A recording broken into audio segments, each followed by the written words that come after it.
Halo adik-adik, kembali lagi bersama kakak Yupensius Langgeng. Kesempatan ini kita akan membahas materi ekonomi, khususnya yang akan kita bahas tentang sistem ekonomi tradisional. Nah, sistem ekonomi tradisional itu sendiri biasanya diterapkan di negara-negara yang berkembang atau menuju berkembang. Nah, beberapa pun yang menjadi ciri-ciri dari sistem ekonomi tradisional itu sendiri. Yang pertama di sini, teknik produksi dipelajari secara turun-temurun dan bersifat sederhana. Ya, alat-alat yang mereka gunakan masih bersifat sederhana dan itu merupakan turun-temurun dari nenek moyang mereka. Contoh seperti yang kita lihat di gambar sini, petani membajak sawah masih menggunakan alat yang sederhana, contohnya menggunakan kerbau ya di sini. Ya. Ini merupakan sifat sederhana yang bersifat turun-temurun dari nenek moyang mereka ya, seperti itu. Yang kedua di sini, hanya sedikit menggunakan modal. Ya, di negara-negara yang masih menerapkan sistem ekonomi tradisional, hanya sedikit menggunakan modal ya. Salah satu penyebabnya adalah investor dari negara lain atau negara asing agak kurang percaya atau sedikit yang mau berinvestasi di negara tersebut. Ya, karena negara tersebut masih menggunakan alat yang bersifat sederhana. Ya, itu menjadi permasalahannya.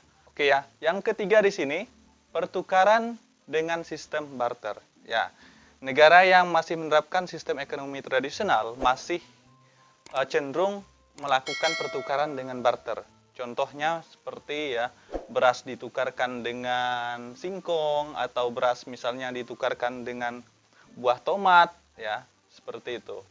Nah, jadi masih cenderung melakukan sistem barter di negara-negara tersebut. Yang ciri selanjutnya, ya belum mengenal pembagian kerja. Jadi misalnya petani tersebut mengerjakan sawah mulai dari misalnya penanaman hingga penjualan hasil padi dilakukan oleh petani-petani itu aja yang melakukannya ya. Tidak ada pembagian kerja di misalnya di industri-industri besar seperti produksi, distribusi dan pemasaran misalnya seperti itu. Nah, oke, selanjutnya yang menjadi ciri adalah masih terikat dengan tradisi. Ya, tradisi atau adat istiadat yang melekat pada masyarakat-masyarakat yang ada di sistem ekonomi tradisional ya. Mereka selalu mengandalkan yang namanya tradisi atau adat istiadat yang mereka rayakan atau mereka selalu lakukan setiap ada kegiatan adat istiadat dalam setahun itu ya. Nah, itu yang menjadi ciri-ciri dari sistem ekonomi tradisional. Tanah atau alam menjadi sumber penghasilan utama bagi masyarakat yang berada di negara yang menerapkan sistem ekonomi tradisional ya. Nah, hasil alam, jadi mereka masih mengandalkan hasil yang berasal dari alam itu sendiri. Jadi industri-industri atau perusahaan-perusahaan hanya sedikit yang berada di negara-negara yang masih menerapkan sistem ekonomi tradisional. Adapun kelebihan dari negara-negara yang menerapkan sistem ekonomi tradisional itu sendiri, ya kerjasama dan kerukunan itu masih terjaga dengan baik. Toleransi antar masyarakat, antar individu yang ada di negara tersebut masih terjaga dengan baik sehingga kerukunan dapat tercipta dan negara tersebut masih aman ya. Ya, barang dihasilkan untuk kelangsungan hidup masyarakat ya. Jadi barang-barang seperti padi yang dihasilkan oleh petani masih dikonsumsi untuk masyarakat itu sendiri, belum bisa diekspor secara besar-besaran ke negara lain ya. Hanya untuk memenuhi kebutuhan masyarakat itu sendiri. Jadi mereka dicenderungkan untuk berhemat seperti itu ya. Terus yang selanjutnya, adat istiadat masih terjaga dengan baik. Mereka selalu menjunjung tinggi adat istiadat yang memang merupakan hasil dari adat istiadat leluhur mereka. Nah, ini masih terjaga dengan baik dan masih mereka rayakan dalam tahun sekali ataupun sesuai dengan adat istiadat yang ada di daerah mereka masing-masing. Oke, yang selanjutnya di sini alam masih relatif terjaga karena masyarakat masih cenderung menjaga kelestarian alam itu sendiri ya. Karena masyarakat mengandalkan alam sebagai mata pencarian utama, mereka pasti menjaga alam dan kelestarian alam itu sendiri masih utuh seperti itu.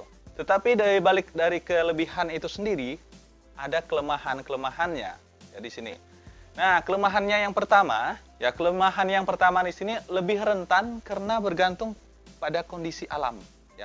Lebih rentan di sini maksudnya lebih rentan ya misalnya ketika ada krisis moneter, mereka yang lebih merasakan dampak dari krisis tersebut ya. Lebih rentan terhadap krisis moneter, lebih rentan dalam perekonomian karena mereka lebih mengandalkan alam ya. Dan juga alat-alat mereka gunakan masih bersifat sederhana dan tradisional. Dan adapun kekurangan yang kedua, standar hidup relatif rendah ya. Standar hidup pada masyarakat yang ada di negara tersebut masih relatif rendah. Penghasilan yang mereka dapatkan satu hari yang penting bisa mencukupi makan satu hari. Selanjutnya, teknologi yang digunakan masih bersifat sederhana dan tradisional.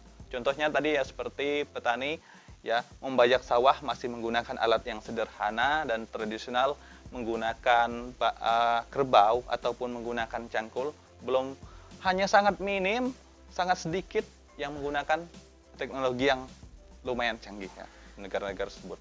Masih cenderung bersifat sederhana. Cenderung menolak perubahan sehingga masyarakat kurang berkembang. Nah, ketika ada perubahan-perubahan seperti perubahan teknologi yang canggih atau peralatan-peralatan yang canggih yang mau masuk ke wilayah mereka, mereka menolaknya dengan alasan merusak adat istiadat atau kebudayaan. Oleh karena itu, mereka pasti menolak hal-hal yang baru yang akan masuk ke wilayah mereka. Itu saja yang menjadi pembahasan kita pada sistem ekonomi tradisional. Dan jangan lupa untuk subscribe dan ikuti terus di channel Lentera 22. Terima kasih.